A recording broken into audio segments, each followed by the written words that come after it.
colleagues at Surtech, who at the time were developing the latest in the Wizardry series, literally laughed at the idea that what Julian and his team set out to accomplish could even be done. Despite never taking on something this massive before, in 1994 we got our head-first dive into the war-torn fantasy land of Tamriel, also known as the Arena.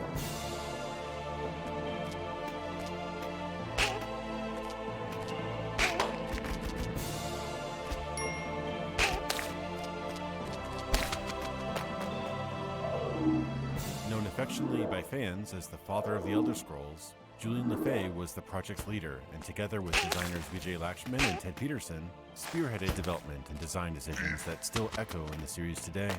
These are the unsung heroes of the Elder Scrolls.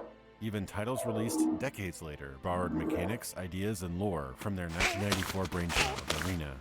The game opens with you confined in a dungeon and having a vision of a woman telling you of a sordid conspiracy. The Imperial Battle Mage Jagar Tharn has imprisoned Uriel Septim with powerful magic, and has taken his place as Emperor. You must now escape and find pieces of the Chaos Staff, a powerful artifact, and the only way to destroy Tharn and save Tamriel from a reign of darkness. While adventuring, the sheer interactivity and scope of the city and outdoor areas are staggering. Using procedural generation to create unlimited terrain with countless houses, multiple guilds, and shopkeepers, it was the foundation of something great, despite its rudimentary controls and limited engine. Missing its original release date of holiday 1993, Arena launched in a rough state, in the then unfavorable release window of March 1994. After multiple patches, it was then re-released featuring an updated CD version.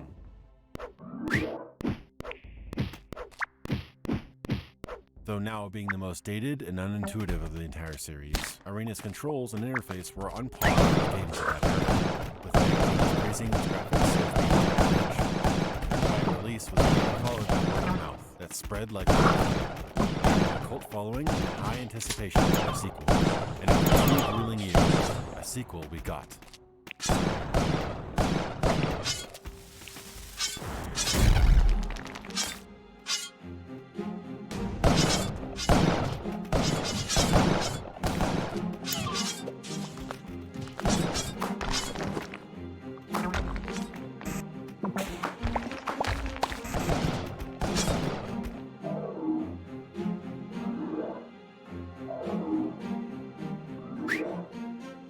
After Arena won a Game of the Year award in 1994 and became a sleeper hit, work immediately began on a bigger, better follow-up. Using Bethesda's in-house Max engine, first built for Terminator Future Shock, this ambitious title started off as Mournhold, set in the Dark Elf region Morrowind. Plans changed, however, and Daggerfall became the decided name and setting for The Elder Scrolls Part 2. Every shortcoming of the original game was improved upon, and probably the most signature development in the game's RPG mechanics was born, improving skills through use. Utilizing plasma fractals to procedurally generate terrain, and assembling building and dungeon towers to create massive cities, graveyards, buildings, and dungeons, it's truly a marvel what a small team in the mid-90s accomplished. With a surprisingly modern control set and UI, with a minimal full-screen mode and full mouse look feature, considered unusual at the time of release, the game is still quite playable today.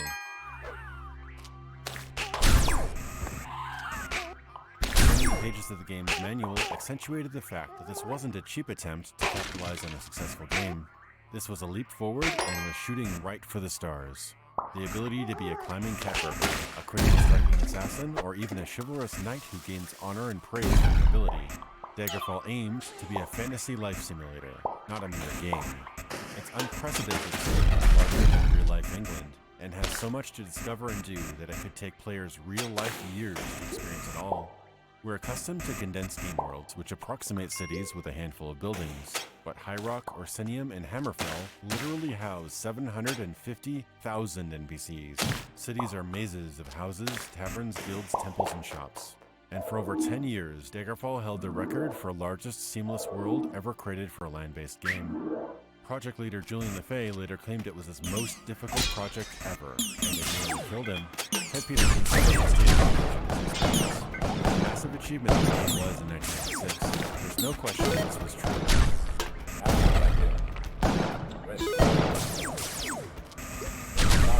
Sail for the kingdom of Daggerfall. The story thrusts you into a secret meeting with the Emperor himself, where he entrusts you to find the secret behind recent hauntings by the late King of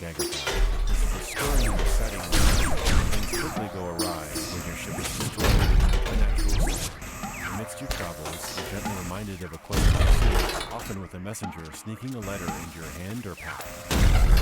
It's a subtle guiding of the hand, rather than a giant arrow and quest tracker pointing you in the suggested direction.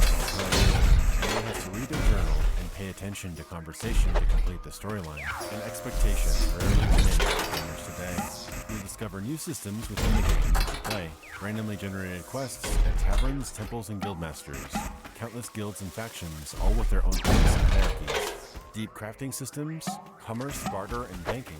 You can also purchase a house, a rest, and a gear, and there are boats that can be rented or bought, allowing fast distance travel. Wagons allow mobile storage, and riding a horse is quicker on the roads, and grants more punctual fast travel to other locations on the world map. Yet fast travel in Daggerfall isn't instant like in most games. It documents actual days and hours spent, which have consequences. Events and holidays can pass, and windows for important meetings can close. Loans from banks of each region are available, but if you default, you'd answer to that region's law enforcement in the future. For this and other crimes, guards will arrest you, requiring you to go to court to plead innocent or guilty. You can then choose to use evidence, or with the right skills, lie your way out of serving a sentence. A glimpse of how ambitious Daggerfall is. The game also features language skills. Speaking to imps, dragons, giants, and other creatures results in them being non-hostile. But to me, this feature does seem underdeveloped, as one can't carry on full conversations. In addition to a comprehensive alchemy system, you can trap your enemies' souls and gems to craft powerful magic items, and has now become a staple of the series. Daggerfall tracks reputations with various economic classes, and you can use specific skills to better communicate with nobles, merchants, and commoners. This helps you carve out a niche for your character who will seek out similar folk to get help, directions, or quests. The new engine, though still featuring flat sprite models, is fully 3D, clearly superior to its flat 2-axis predecessor. I've rarely seen dungeons so multi-layered, complex to a point where the 3D map can't always save you. Tall castles, mountains, and deep falls punctuate the world. With a new skill at the time, climbing was implemented. Dynamically scaling any wall or building and sneaking into the second floor was never before seen in a game, and sadly, has never been re-implemented in the series since. However, the game's shortcomings do surface, as the lovingly nicknamed Debuggerfall has major technical issues, working through walls and floors in an endless void, and occasionally quest-breaking glitches and crashes occur. After playing many hours, you'll begin to see an overuse of textures and repetitive, uninspired terrain, mostly empty of life. Daggerfall introduces probably the most comprehensive spellcrafting system ever made for a video game, levitating to reach higher elevations, walking on water, journeying light, as well as dozens of other effects, with modifiers like durations, types of targets affected, and combinations of multiple effects. Much of this was carried over from Arena, demonstrating how staggeringly powerful that system was. Travel and camping are immersive and dangerous, and you'll feel a genuine dread when you read the 4 horrible words: there are enemies nearby.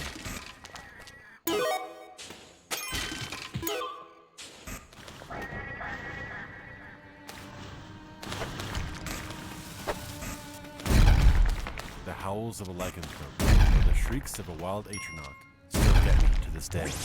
The sound design is so simple, repetitive, and outdated, but still effective at times. Sometimes Daggerfall's brilliance is subtle, with weather patterns that change the landscape during winter and summer months, and the dynamic shift of Eric Clapton-inspired soundtrack into eerie music near a crypt, or the swell of wind during the patter of a rainy day, or the gloomy drones of a dungeon, occasionally accented by a distant howl, or worse, the creak of a door opening behind you.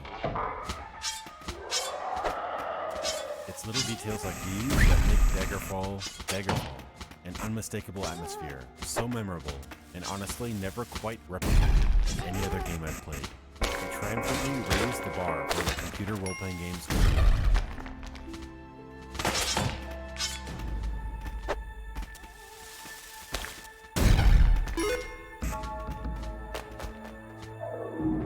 After Daggerfall's release, plans for a third entry buzzed around Bethesda's office. Various ideas and plans were thrown around, but after deliberation, the project was temporarily shelved, and 2 smaller spin-off games were planned instead: An Elder Scrolls Legend, Battlespire, and The Elder Scrolls Adventures, Redguard. Originally planned to be an expansion pack for Daggerfall, 1997's Battlespire ended up being quite a different beast. According to Bethesda's website, it was a game focused on the best part of Daggerfall, dungeons.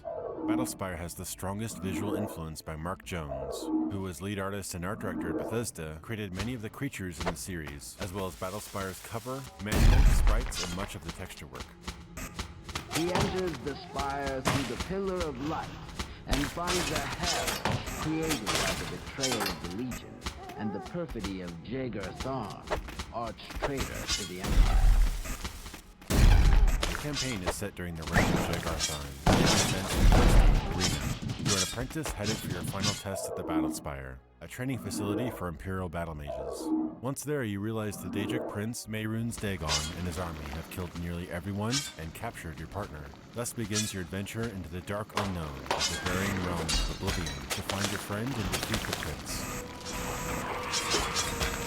The Battlespire itself is in the pocket dimension of Oblivion, introducing firsthand the most personality, lore, and insight into Oblivion and its inhabitants than in any other game in the series.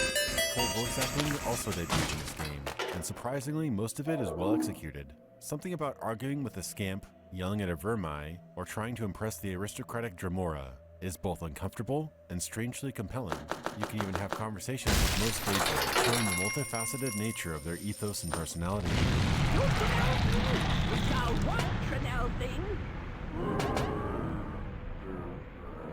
I doubt that you can give me what I would really like, Fletchling.